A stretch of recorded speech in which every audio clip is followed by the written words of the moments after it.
Bị cáo với Lê Thiện Linh có quan hệ tình cảm từ lúc tháng 10 2013 thì đến tháng 3 2015 thì Linh chấm dứt quan hệ tình cảm với bị cáo.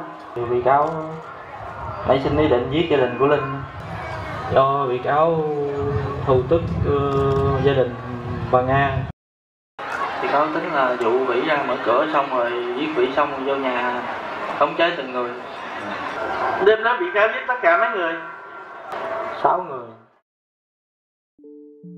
2015년 7월 7일 베트남 빈프옥성에 위치한 한 부유한 저택에서 6구의 시신이 발견됩니다.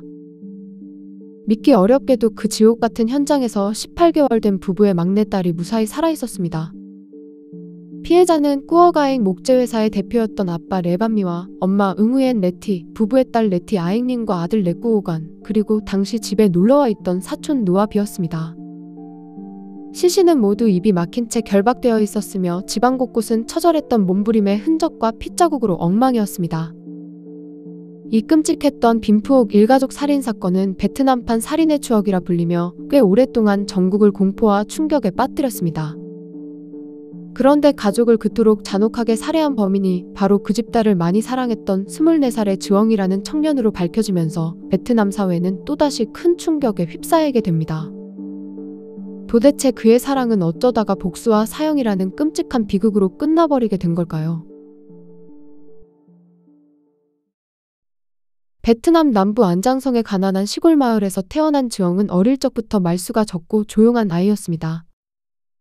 하지만 누구보다도 성실했고 한번 맡은 일은 끝까지 해내려는 책임감이 강한 소년으로 성장했습니다. 고등학교를 졸업하고 그는 더 나은 삶을 살고자 하는 꿈을 위해 호치민시로 향했습니다. 그곳에서 처음에는 직업전문학교에 다니며 기술을 배우기 시작했지만 얼마 지나지 않아 생활비를 벌기 위해 학업을 중단하고 가구 공장에서 일을 하게 됩니다. 도시 생활은 그가 상상했던 것과는 많이 달랐습니다. 학력도 인맥도 가진 돈도 많이 없었지만 열심히만 하면 언젠가는 나아질 것이라는 희망 하나로 하루하루를 버티며 성실하게 일했습니다. 당시 주변 사람들에게 주엉은 친절하고 작은 것에 감사할 줄 아는 따뜻한 청년으로 기억되었습니다. 그러다 2013년 여름 무렵 주엉의 인생을 완전히 바꿔놓을 한 여자를 만나게 됩니다. 그녀는 22살의 린이라는 여성으로 빈프옥성에서 손꼽히는 부유한 목재회사 집안의 딸이었습니다. 린은 대학에서 회계학을 전공하고 있었고 고급 외제차를 타고 다녔으며 여러 명의 가사 도우미와 경비원 그리고 감시 카메라로 둘러싸인 저택에서 화려한 삶을 살고 있었습니다. 두 사람의 첫 만남은 호치민시 근교에서 열린 작은 행사장에서였습니다. 그날 주엉은 행사 준비를 돕는 도우미로 일을 하러 갔고 린은 지인의 초대로 행사장을 방문하게 되었습니다. 하얀색의 세련된 원피스를 입고 등장한 그녀를 처음 본 순간 주엉은 마음을 온통 빼앗겨버리게 됩니다. 그는 행사가 진행되는 동안 린의 움직임을 살피며 케이크를 가져다 주거나 사람들이 붐빌 때마다 길을 터주는 등 자연스럽게 그녀를 챙겨주었습니다. 그렇게 또래였던 두 사람은 짧게나마 대화를 주고받을 수 있었습니다. 서툴지만 그의 진심이 느껴졌던 린은 행사가 끝나갈 때쯤 주엉에게 고마움을 표현하며 인사를 나눴고 그에게 자신의 메신저 앱 아이디를 알려주게 됩니다. 그날 이후 두 사람은 매일같이 메시지를 주고받기 시작했습니다. 하루라도 연락을 하지 않으면 허전할 만큼 가까워져 갔으며 점점 서로의 일상 속으로 스며들어갔습니다. 린은 주변 사람들에게 그의 가난함을 부끄러워하지 않았고 오히려 순박하고 따뜻했던 주엉에게 호감을 갖기 시작했습니다. 그렇게 결국 두 사람이 연인으로 발전하게 되고 린은 가족에게 주엉을 남자친구로 소개하기도 했습니다. 처음에는 그녀의 부모도 그를 성실한 청년이라며 호의적으로 받아들였고 린이 주엉을 자주 집으로 초대해 함께 시간을 보냈습니다. 하지만 그 평화로운 시간은 오래가지 못했습니다. 그가 가구 공장에서 일하는 가난한 노동자라는 사실이 알려지자 린의 엄마는 두 사람의 만남을 강하게 반대하기 시작했습니다. 집안의 체면과 명예를 무엇보다 중요시하던 그녀가 주엉을 더 이상 딸의 곁에 둘 수 없었던 것입니다. 자신의 형편을 누구보다 잘 알고 있었던 주엉은 그 상황을 담담하게 받아들일 수밖에 없었습니다. 하지만 계속되는 그녀의 모진 말들은 깊은 상처로 남게 되고 그 무렵부터 린의 연락도 점점 뜸해지기 시작했습니다. 자신의 편이 되어주겠다며 끝까지 함께하겠다고 약속했던 그녀도 결국 멀어져 갔던 것입니다. 그러던 어느 날 린이 연락을 해와서는 정식으로 이별 통보를 했고 그로부터 한 달도 채 지나지 않아 그녀에게 새로운 남자친구가 생겼다는 소식을 듣게 됩니다. 그 순간 주영은 세상이 완전히 무너져 내리는 듯한 절망감을 느꼈습니다. 그동안 린도 자신처럼 힘든 시간을 보내고 있을 거라고 생각했는데 그녀에게 다른 남자가 생겼다니 도저히 받아들일 수가 없었습니다. 그렇게 시간이 갈수록 마음속 깊은 곳에 배신감이 자라나기 시작했고 그 배신감은 점점 분노와 증오로 변해가게 됩니다. 주영은 아무 일도 없었던 듯 조용히 움직이기 시작했습니다. 평소처럼 공장에 나가 동료들과 웃으며 대화를 나눴지만 그는 더 이상 옛날에 순박했던 그 청년이 아니었습니다. 린의 가족이 사는 저택 구조와 출입 시간과 가사 도우미의 근무 일정까지 치밀하게 파악하는 등 무려 6개월에 걸쳐 복수를 위한 준비를 해오고 있었던 것입니다.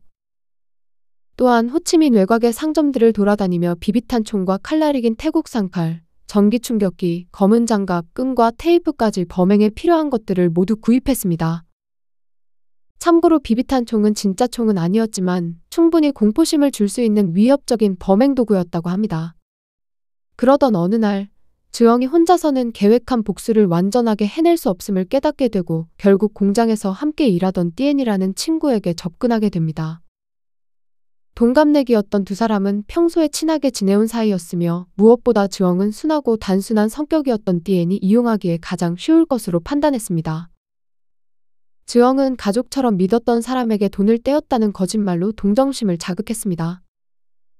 처음에는 띠엔이 많이 망설였지만 그의 집요한 설득과 자신감 있는 말투에 결국 도와주기로 마음먹게 됩니다.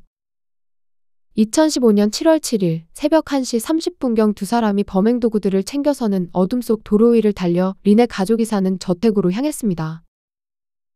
가는 도중에도 띠엔이 여전히 불안해하자 주영은 단순히 겁만 주고 끝내려고 하는 것이니 너무 걱정하지 말라며 달랬습니다.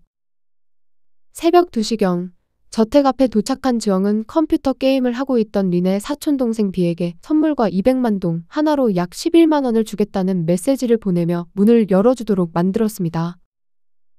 사건 당시 집에는 린의 사촌동생이었던 14살의 비와 18살의 느가 놀러왔다가 며칠째 같이 지내고 있었습니다. 두 사람 모두 평소 주영과 잘 알고 지내던 사이였으며 특히 비는 주영을 친형처럼 잘 따르던 아이였습니다. 잠시 후 비가 대문을 열어주면서 선물이 뭐냐고 물어보려는데 그 순간 띠엔이 뒤에서 입을 막아버렸고 예상치 못한 상황에 아이가 격하게 몸부림을 치다가 정신을 잃고 바닥에 쓰러지게 됩니다. 그런데 그때 주영이 그가 아직 살아있다고 말하며 칼을 꺼내들었고 아무 망설임 없이 가슴과 목을 찔러 그를 잔인하게 살해했습니다. 사람의 탈을 쓴 악마나 다름없었습니다. 친구가 아이를 살해하는 장면을 눈앞에서 본 띠에는 큰 충격에 휩싸였고 지금 저지른 일은 아무도 모를 것이라며 그만 도망치려 했지만 주영이 어차피 여기까지 왔으니 돈만이라도 받고 나가자며 밀어붙이게 됩니다. 그렇게 그 집 구조를 너무도 잘 파악하고 있었던 그는 띠엔을 데리고 화단을 가로질러 벽을 타기 시작했고 곧 2층 발코니를 통해 집 안으로 침입하는 데 성공합니다. 그리고 그들이 가장 먼저 향한 곳은 린과 그녀의 사촌동생 느가 잠들어 있는 방이었습니다. 방문을 열고 들어가자마자 주영은 준비한 비비탄 총을 꺼내 두 사람을 협박한 뒤 결박했고 입을 테이프로 막은 채 침대 옆에 묶어두었습니다. 그리고 나서 남동생 레꾸오간의 방으로 향했습니다. 주영이 문을 열고 들어서는 순간 소년이 침대에서 일어나 도망치려고 하자 전기 충격기를 목과 가슴에 갖다 대 제압하게 되고 이에 소년이 온 힘을 다해 몸부림을 치며 끝까지 저항했습니다. 하지만 결국 레꾸오간이 바닥에 쓰러지자 띠엔이 그의 손과 발을 결박했고 그 상황을 지그시 바라보던 주영은 끔찍하게도 칼로 그의 목과 가슴을 수차례 찔렀습니다. 두 사람은 곧장 1층으로 내려가 린의 부모가 자고 있는 방으로 향했습니다. 주영은 총을 들이대며 돈을 당장 내놓지 않으면 가족을 전부 죽여버리겠다는 협박을 했고 겁에 질린 부부는 집에 있는 물건들을 모두 다 가져가도 되니 제발 목숨만은 살려달라고 애원했습니다. 주영이 현금을 요구하자 부부가 금고문 비밀번호를 알려주게 되는데 금고 안에 있던 돈은 20만 원 정도가 전부였습니다. 이에 그가 현금을 더 내놓으라며 협박했지만 부부가 협조적인 태도를 보이지 않자 그들의 눈을 테이프로 가리고 전기 충격기로 고통을 주기 시작했습니다. 그런데 잠시 후 모든 행동을 멈추고는 즈엉과 띠엔이 대화를 나누러 거실로 나가게 되는데 그 사이 운이 좋게도 엄마 발에 묶여있던 끈이 풀리게 됩니다. 그녀가 재빨리 화장실로 도망쳐 경찰에 신고하려 했지만 곧 즈엉에게 붙잡혔고 분노에 휩싸인 그는 칼을 꺼내 난도질을 하듯 그녀의 목을 공격해 잔인하게 살해했습니다. 이후 겁에 질려 그 광경을 바라보고 있던 아빠에게 다가갔고 그도 같은 방식으로 살해했습니다. 날이 점점 밝아오자 띠엔이 그 집을 서둘러 떠나려는데 즈엉이 위층에 있는 여자애들이 아직 남아있다며 린이 자신의 얼굴을 알아봤을 것이라는 말을 했습니다. 그렇게 두 사람이 다시 2층으로 올라가게 됩니다. 즈엉은 곧장 결박된 채 공포에 떨고 있던 느에게 다가갔고 아무 말 없이 칼로 목을 공격해 살해했습니다. 그리고 나서 마지막으로 자신이 그토록 사랑했던 여자 린에게 다가갔습니다. 그가 마스크를 벗고는 그녀를 바라보며 이렇게 할 수밖에 없는 이유는 자신이 너무 잔인하게 버려졌기 때문이라는 말을 했습니다. 그리고 너네 부자들은 가진 것도 많으면서 없는 사람들의 자존심과 희망 한 줄기마저 짓밟아버린다며 분노했습니다. 그 순간 린의 눈빛이 심하게 떨리기 시작했지만 즈엉은 그대로 그녀의 심장을 수차례나 찔러 살해했고 그렇게 집안에 있던 가족 모두를 살해하고 말았습니다. 즈엉과 띠엔이 떠나기 전에 집안을 뒤지며 금품을 챙기기 시작합니다. 그런데 어디선가 아기의 울음소리가 들려오기 시작했습니다. 그녀는 고작 18개월 된 린의 막내 동생이었습니다. 즈엉이 아기에게 다가가더니 울음을 멈출 때까지 달래주었고 이후 노트북과 아이패드, 휴대전화 5대와 현금 50만 원 정도를 챙겨 그곳을 빠져나왔습니다. 오전 7시경 가정부 한 명이 평소 때처럼 저택 앞에 도착합니다. 그런데 이상하게도 정문이 살짝 열려있는 것이었습니다. 잠시 후 조심스레 문을 밀고 들어간 가정부의 비명소리가 들려왔습니다. 마당 한가운데에 피투성이가 된 채 쓰러져 있는 소년을 발견했던 것입니다. 그리고 집 안으로 뛰어들어갔을 땐 바닥 곳곳이 핏자국들로 얼룩져 있었고 주인 부부와 자녀들과 조카들의 시신을 차례로 발견하게 됩니다. 웃음이 가득했던 평화로운 저택은 그렇게 6명의 희생자들을 낳으며 지옥 같은 현장으로 변해 있었습니다. 안타깝게도 사건 발생 며칠 전부터 저택 감시 카메라 배선이 수리 중에 있었습니다. 그로 인해 녹화 장치가 모두 꺼져 있었고 집안 곳곳에 설치된 감시 카메라들도 모두 작동하고 있지 않아 범인의 모습을 확인할 수가 없었습니다. 놀랍게도 즈엉은 이러한 상황까지도 미리 파악하고 있었던 것입니다. 경찰은 피해자들의 관계망을 하나씩 파헤치기 시작했습니다. 처음에는 사업과 관련한 금전적인 문제로 인한 범행일 것으로 생각했지만 강제 침입의 흔적이 없다는 점에서 내부자나 평소 알고 지낸 누군가가 개입했을 가능성에 무게를 실었습니다. 경찰은 지인들과 친척들, 가사도우미들과 경비원들까지 가족과 관련된 모든 인물들을 조사하기 시작했습니다. 그리고 그 과정에서 이름 하나가 반복적으로 등장하면서 어렵지 않게 용의자를 파악할 수 있게 되는데 바로 즈엉이었습니다. 사건 직후 그가 가족의 장례식에도 찾아와서는 눈물까지 보였었는데 이 끔찍한 사건의 유력한 용의자라니 이 같은 사실은 모두에게 정말 큰 충격이었습니다. 경찰이 즈엉이 일하고 있다는 가구 공장을 찾았을 때 그는 출근을 하지 않았고 이미 도주를 하고 난 후였습니다. 그러던 중 동료 중 한 명이 사건 발생 전날 즈엉이 검은 장갑 같은 것을 챙겨 친구 한 명과 급히 나갔다는 말을 하게 됩니다. 경찰은 그의 진술을 토대로 주변 CCTV를 추적하기 시작했고 새벽 1시 40분경 저택 근처 도로변에서 오토바이 2대가 포착되었습니다. 그리고 그중 한 대의 운전자가 즈엉이었음을 확인할 수 있었습니다. 추가 조사에서 그의 휴대전화가 그날 새벽 3시를 마지막으로 꺼져 있었다는 사실도 드러나게 되는데 그 시각은 가족이 살해된 추정 시간과 정확하게 일치했습니다.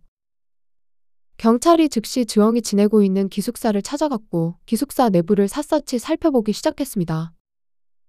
방 안은 물건들로 어지럽혀 있었으며 쓰레기통 안에서 비비탄총 포장지와 전기충격기 배터리, 피해자들의 것으로 보이는 휴대전화 케이스들이 발견되었습니다. 경찰은 즈엉이 범인임을 확신했고 200명으로 구성된 특별수사본부를 꾸려 그의 행방을 추적하기 시작했습니다.